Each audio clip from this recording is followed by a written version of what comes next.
Welcome everyone to today's Ethics Bowl meeting. Today we'll be going over consequentialism, which is one of the main approaches to ethics. It's a really important topic to know about for any Ethics Bowl competitor. So today we'll just be going over a review of what consequentialism is and how to apply it in your daily life. So first, we'll start with a quick starter scenario. So think of the following situation. Imagine you're on a boat from which three people have fallen off. The people are a world famous surgeon who can cure cancer, a UN Secretary General Antonio Guterres, and your own mother. So you decide to help them, but you only have time to save one of them. So there's clearly consequences that differ based on the person you save. Not saving the surgeon could result in cancer not being cured. Not choosing to save the UN Secretary General could pose issues for international politics, resulting in more conflict. And initially, you might choose to save your own mother from a moralistic standpoint. After all, she is your own mom. So you would initially be inclined to save her first. But the consequences of saving your own mother over the surgeon or the UN Secretary General could cause numerous problems down the line in terms of international politics and in the field of medicine, thus ultimately deeming your initial decision of saving your mother as immoralistic. So this is kind of the basis for consequentialism. Next, we'll just kind of look over what consequentialism actually is by definition. So consequentialism is the view that it is the consequences or the effects of an action that make that action good or bad. So in this case, both short-term and long-term consequences count that result from the action that you choose to make. And no actions are good or bad in themselves. So unlike Kantian ethics, which determines whether or not an action is moral or not based on the action itself, in consequentialism, it's more about the effect of what we do on other people that matters as a result of that action that we make. So for traditional forms of consequentialism, the goodness or badness of an action is essentially measured in terms of how much pleasure and pain it causes in the people infected. So you're probably familiar with this saying. You've probably heard it before. The quote, "The ends justify the means," end quote. And this is basically what consequentialism is about regarding the ends justify the means. So if the end result or the consequences of an action are good, then this justifies the means or the action that we took to achieve the end. So in any decision, we should take each of our options and weigh up the good and bad effects that will result as a result of that action. Unlike the other forms of consequential of ethics, we need to kind of think about the effects of the action and not essentially the action itself. So doing an action that may seem on face value may seem immoralistic. If the effects of that action are good, then the action is deemed as good. So essentially the right action is the one that leads to the best balance of good over bad consequences. So you're probably also familiar with the three approaches to ethics, which deals with the person, the action, and the end. So the person deals with virtue ethics, which states that a person performing the action is what matters and whether or not that person is good or bad. Um, the action is about Kantian ethics. So Kantian ethics is more about um, uh, whether or not the action is right or wrong in themselves. And the end or the consequentialism is more about the end result that determines if something is right or wrong. So you're probably seeing a difference between these types of approaches to ethics, and especially the difference between consequentialism and the other approaches to ethics. Essentially, that consequentialism is the effects of the action, not necessarily the action or the person committing that action. So now we can look at some kind of the beginnings of consequentialism and where it really came to be. So consequentialism really found its footing in the 1700s and 1800s and was popularized heavily by Jeremy Bentham. So Bentham lived at a time of great political and social change during the Age of Enlightenment. where reason really dominated the philosophical movement. And as such, he wanted to create a moral theory that sort of treated people equally without depending on what their religion was. So essentially, he came up with the theory that the right action in any situation is the one that leads to kind of the greatest good for the greatest number of people. So you're probably also familiar with the concepts of pleasure and pain. So all humans are ultimately motivated to pursue pleasure and to avoid pain. And Bentham believed that only pleasure is good in itself and only pain is bad in itself. So from this, we can kind of determine whether or not the consequences of an action are good or bad based on if they cause pleasure or pain. So, however, we cannot kind of put our own pleasure above those of other people, and we have to kind of treat everyone equally and impartially. So, to decide what to do, we should basically weigh up the total amounts of pleasure and pain that could result from our actions, with pleasure meaning how much good comes out of the action, and pain meaning how much bad comes out of the action on other people. So next, a big part of ethics is kind of defining what good is. So you can be a consequentialist and think that the right action is the one that leads to the greatest good for the greatest number, without necessarily thinking that only pleasure is good, which was kind of defined by Bentham.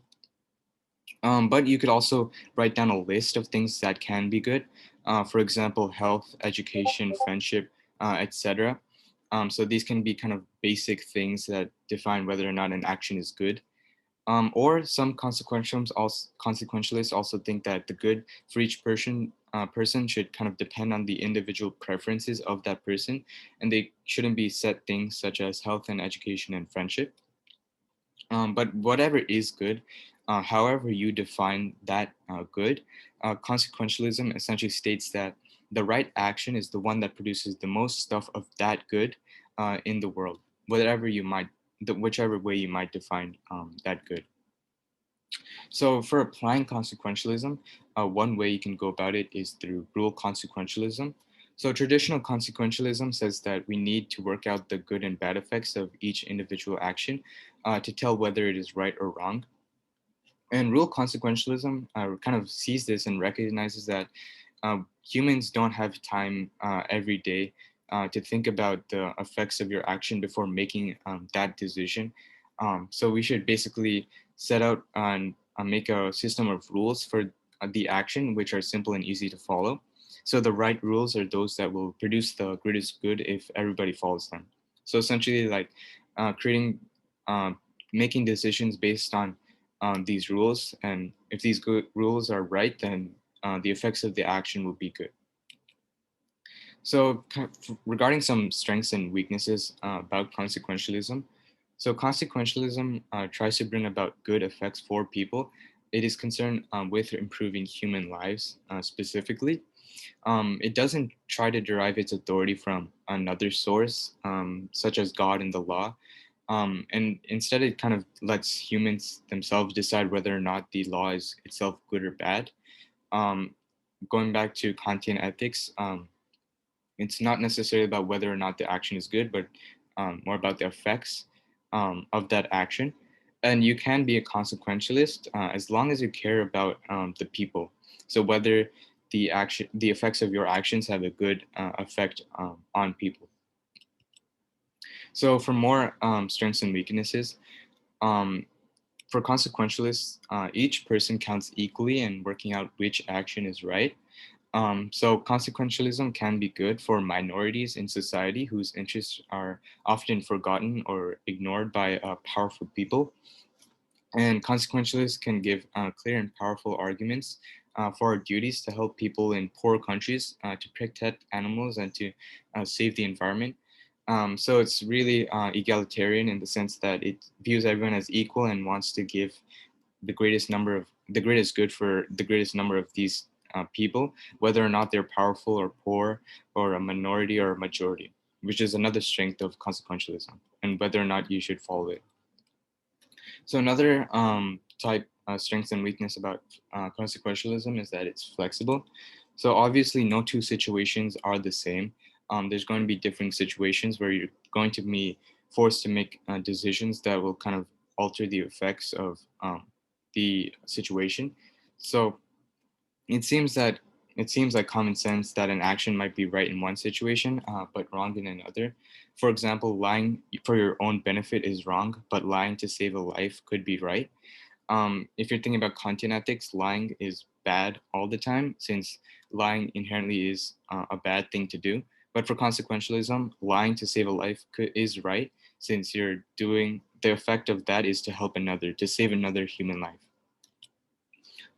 But essentially, consequentialism is this moral theory that's really flexible and allows us to work out the right thing to do in a way that depends on the situation, no matter what that situation might be.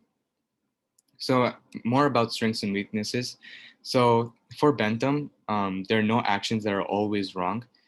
Even killing someone might be the right thing to do if it would save hundreds of more lives. So that effect of kind of saving more people makes the decision of killing that person as good. But sometimes this sounds plausible, but sometimes it doesn't, which can be the issue here.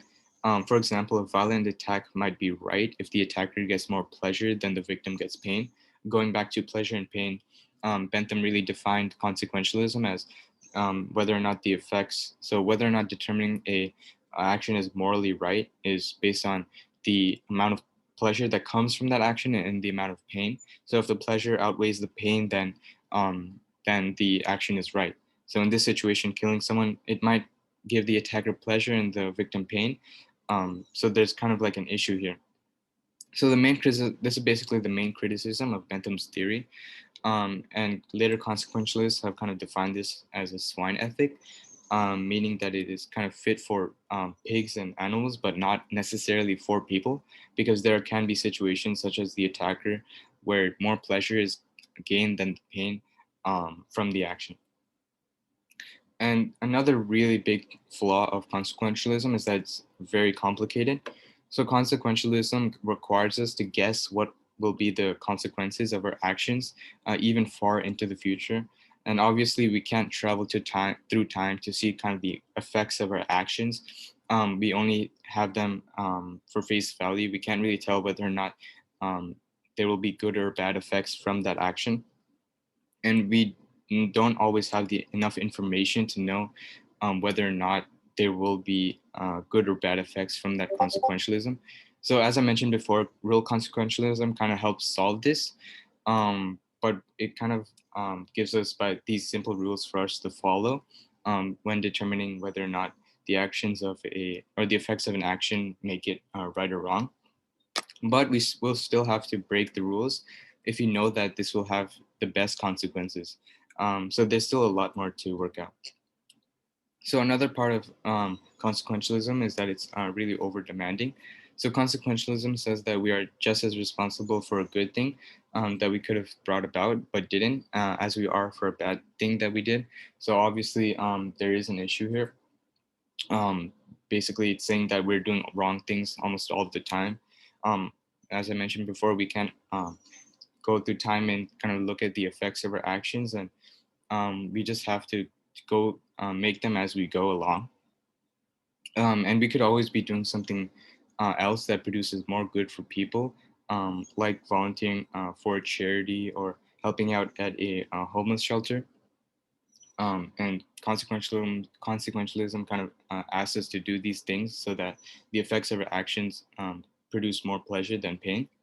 Um, and surely we're not all morally bad people for not being able to determine the effects of actions far into the future. So another part of consequentialism is that it assumes that all the good and bad consequences of an action can be added up and compared with others.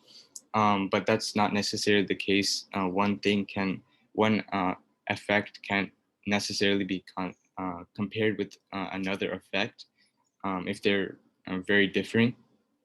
But every kind of good thing the question that needs to be asked is if every good thing can be calculated in this sort of mathematical way.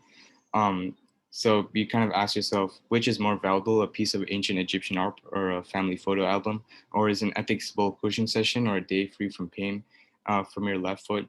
So kind of what you get from this is that not every two things are comparable. Um, and as such, not all goods can be measured and compared from consequentialism. Um, so now applying consequentialism. So Bentham essentially came up with 7 principles to help us calculate the pleasure and pain resulting from our actions. So the first principle is intensity. So um, how strong is the pleasure and the pain resulting from the action? Duration is based on how long the pleasure and pain lasts. Certainty is how sure are you that the effect will happen. Obviously, we can look um, at the long-term and short-term effects of an action when we have it. It's only afterwards that we find out those effects. So we have to be certain about how sure pleasure and pain will result from these actions. So purity is basically, will the action lead to pain? And if it does, then you shouldn't make that action. And then fecundity is, will it lead to more pleasures? So similar to purity is based on that. If the action leads to more pleasures, then you should make sure to make that action. And propinquity is, how soon will that happen? So if it's short term, then that's good for making that action. If it's long term, then that's also good, but it's kind of less than short term.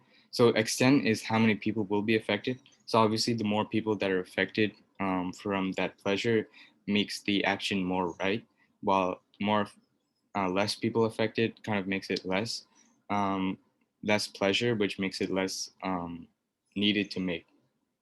So those are kind of the main principles to apply consequentialism. Basically, whenever you're making a decision, um, you just think about these principles and answer these questions about the action, and then based on those answers, how much you'll get, how much pleasure and pain will result as an effect of that action. And if there's more pleasure than pain, then make the action. But if there's more pain than pleasure, then don't make the action. So that's going to be basically the end of the lecture. We essentially went over what consequentialism is and how we can apply it to our daily lives, so as well as some strengths and weaknesses. But yeah, that's basically going to be the end of the lecture. I hope you enjoyed learning about consequentialism, and thank you for listening.